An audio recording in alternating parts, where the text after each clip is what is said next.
ಬಂದ್ಬಿಟ್ಟೈತೆ. ಅವ್ರೇನು ಗೌಡ್ರು, ಅವರು ಸದಾನಂದ ಗೌಡ್ರು, ಮಂಗಳೂರು ಕಡೆಯವ್ರು ಗೌಡ್ರು ಅಂತ ಯಾರು ಹೇಳೋದಿಲ್ಲ.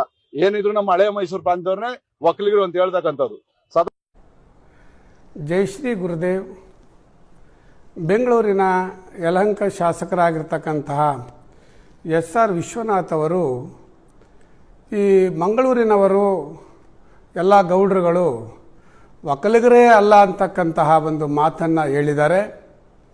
ಯಾವತ್ತೂ ಇತಿಹಾಸಗಳನ್ನು ಸರಿಯಾಗಿ ಅವಲೋಕಿಸಿಕೊಂಡು ಮಾತನಾಡೋದು ಸಮಂಜಸ.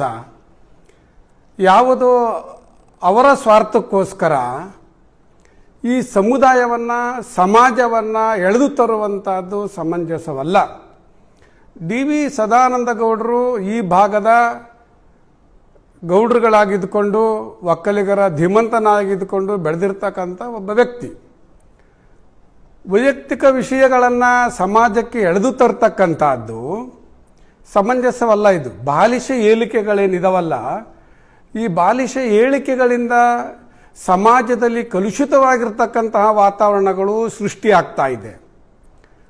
ಈ ಪ್ರಾಂತ್ಯದಲ್ಲಿ ಕೆದಂಬಾಡಿ ರಾಮೇಗೌಡರಂತಹ ಧೀಮಂತ ನಾಯಕರು, ಸ್ವತಂತ್ರ ಪೂರ್ವದಲ್ಲಿ ಹೋರಾಟ ಮಾಡಿರ್ತಕ್ಕಂಥ ಒಬ್ಬ ಧೀಮಂತ ನಾಯಕ, ಇಂತಹ ಒಕ್ಕಲಿಗ ಸಮುದಾಯದಲ್ಲಿ ಹುಟ್ಟಿ ಬೆಳೆದು ಹೋರಾಡಿದಂಥ ಇಂತಹ ಮನುಷ್ಯ ಬದುಕಿ ಬಾಳಿದಂತಹ ಪ್ರಾಂತ್ಯವನ್ನು ಅವಹೇಳನಕಾರಿಯಾಗಿ ಹೇಳಿರ್ತಕ್ಕಂಥದ್ದು ಸಮಂಜಸವಾಗೋದಿಲ್ಲ.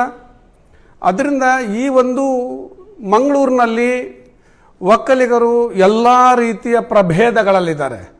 ಅದು ತುಳು ಗೌಡ್ರಿರ್ಬೋದು, ಅರೆಭಾಷೆ ಗೌಡ್ರಿರ್ಬೋದು, ಕನ್ನಡ ಗೌಡ್ರಿರ್ಬೋದು, ಅದು ಯಾವುದೇ ಗೌಡ್ರುಗಳಿರ್ಬೋದು. ಇಲ್ಲಿ ಎಲ್ಲ ಸಮಂಜಸವಾಗಿ ಸಾಮರಸ್ಯದಿಂದ ಬದುಕುವಂಥ ಈ ಒಂದು ಕಾಲಘಟ್ಟದಲ್ಲಿ ನೀವು ಹೇಳಿಕೆ ಕೊಡ್ತಾ ಇರ್ತಕ್ಕಂಥದ್ದು, ಸಮಾಜವನ್ನು ಒಡೀತಾ ಇರ್ತಕ್ಕಂಥದ್ದು, ಇಂಥ ಹೇಳಿಕೆಗಳು ನಿಮ್ಮ ಸ್ವಾರ್ಥ ರಾಜಕೀಯಕ್ಕೆ ಬಳಸ್ಕೊಳ್ಳುವಂಥದ್ದು ಸಮಂಜಸವಲ್ಲ, ಅದು ಸರಿಯೂ ಅಲ್ಲ.